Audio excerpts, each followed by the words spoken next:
got a bit of a dilemma debate to talk to you about. Are you computer literate or not? Is it difficult to use it like a different language? Apparently, if you're over 65, you're 65 and over, you're going to find it more difficult than a lot of younger people to do simple things online, to work a mobile phone, to send emails, to send texts, to log on to things, all that sort of thing. Banking is going to be difficult, even to get an appointment with a doctor, as it all goes digital. But some have little sympathy, say it's about time we all got online. So we're asking this morning, are elderly people victims of online Britain? OK, former Conservative Shadow Home Secretary Anne Widdecombe joins us today. And it's no time for people who think like that. She says, just get on with it. She says retirees just should go digital. And there's a former head teacher, friend of the programme, lovely to see Chris McGovern there, who disagrees. Chris, what are the problems that you think face older people on a daily basis? And I think a lot of people will identify with you here on this one. What have you got to tell us? Well, let me say, first of all, that this so-called older generation is a very resilient generation.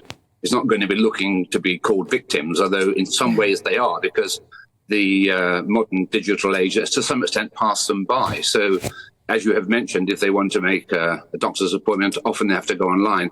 If they want to go to a bank, the high street bank is closed, they have to do it online. If they want to park the car, they need the right app. So there's quite a lot to cope with there. And look, there are some older people and generation have no problems. But I think Age UK, who have raised these issues, are concerned about the fact that, to some extent, an older generation has been marginalised. And also, they are more likely to be scammed. About 1 million older people are scammed each year. They're victims of that crime. So we're not looking for victimhood in that sense, but the victimhood pie is very, very large. So if there's a pie to go around, why can't older people have a share of that pie as well? So there is a problem here. And I think we should recognise there's a problem. But look, older people are resilient, but we want to look after them. Oh, I don't feel that old myself, but yeah, I don't mind being looked after too. Well, let's bring in Anne in all of this. I'm interested to hear what you say, because you think people need to get on with it. I'm 41 and there are certain texts that I find hard. I've got an 8-year-old son. He was showing me the other day how to use the apps via my remote on the TV. And I'm thinking, if I'm struggling with this at 41, it is a problem. Do you acknowledge there are challenges in this area, Anne? Well, first of all, I think you should stop lumping all old folk together. There is an enormous difference between somebody in their 60s, who almost certainly comes from the age of computers at work, and somebody in their 90s who are struggling a bit, whose brains don't work quite as fast as they used to, and who fear the new technology. Now, so there's an enormous difference. I'm sick of hearing, pensioners as if we're all, in the last stage of dodderiness. I mean, that is the first thing. The second thing is this. The very sophisticated stuff, obviously, you wouldn't expect them to do. But online banking, for example, is fairly simple. It can be mastered. Most old folk, not all, I'm the first to say that, but most old folk have access to the younger generation who can show them what to do. And so I think we do have to get on with it. I remember when computers were first coming in the sense of becoming utterly normal in offices. I can remember a fellow MP, the late Andrew Rowe, saying to me, and if we don't learn this stuff, we're going to be like the maiden aunts of our youth who hadn't learned to drive. And he was right.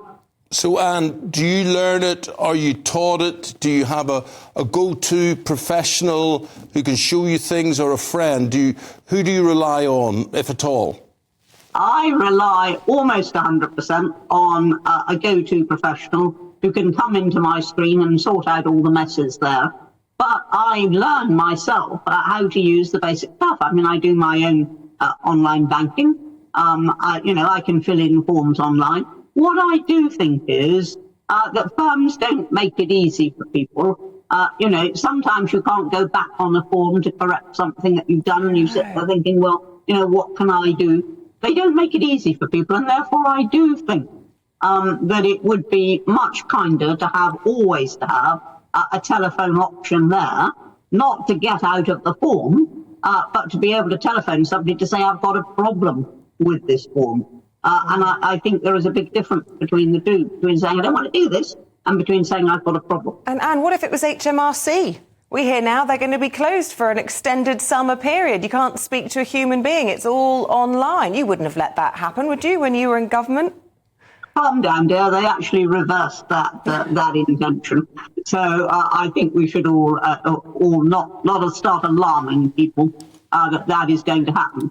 But actually, HMRC is a very good example. I used to do my own VAT online. Did the whole thing, never made a mistake as far as I know. And then they changed all the software. Yeah. And I said to my accountant, what do I do about this software? And he said, forget it, we'll do it for you. Well, Chris, what do you see? I mean, there must be hurdles out there you look at every day, every week, every month, and you're thinking, I'm going to come a cropper on this one. What do you worry about? What do you think you've learned or you've got right, and then it changes? What are the concerns for you in day-to-day life? Look, let me say, first of all, I used to teach 7- and 8-year-olds how to use a computer. It can be done. Anne is, of course, a very bright lady. She's an Oxford graduate, and not everybody's been to Oxford and is highly bright. Yeah. Like I remember my own mother, who was called Dorothy Dot, used to ask me 20 years ago, who is this .com person then? Now, it wasn't entirely stupid. Look, the fact is, Anne's right, there are differences between different people. And the tragedy is there's not the alternative. We do want the tax office to have a telephone line. We want the high street banks to be open.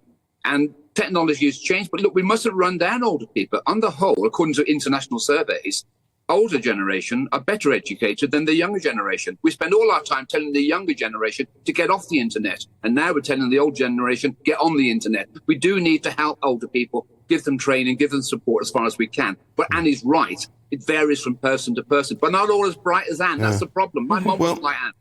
Yeah, Chris, you know, you being the school teacher that you are, and we talk about so many subjects on the programme, but Anne, I find younger people, let's say people 40 and under, their lack of knowledge and general knowledge is really quite disturbing. And it makes me think that they did not learn in school the way we learned things.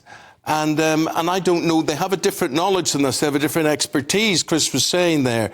But we are different. I mean, I would be happy to take on any person younger than me, like significantly younger than me, on a quiz show on Who Wants to Be a Millionaire or whatever it happens to be, because they just don't have an interest, never mind a knowledge.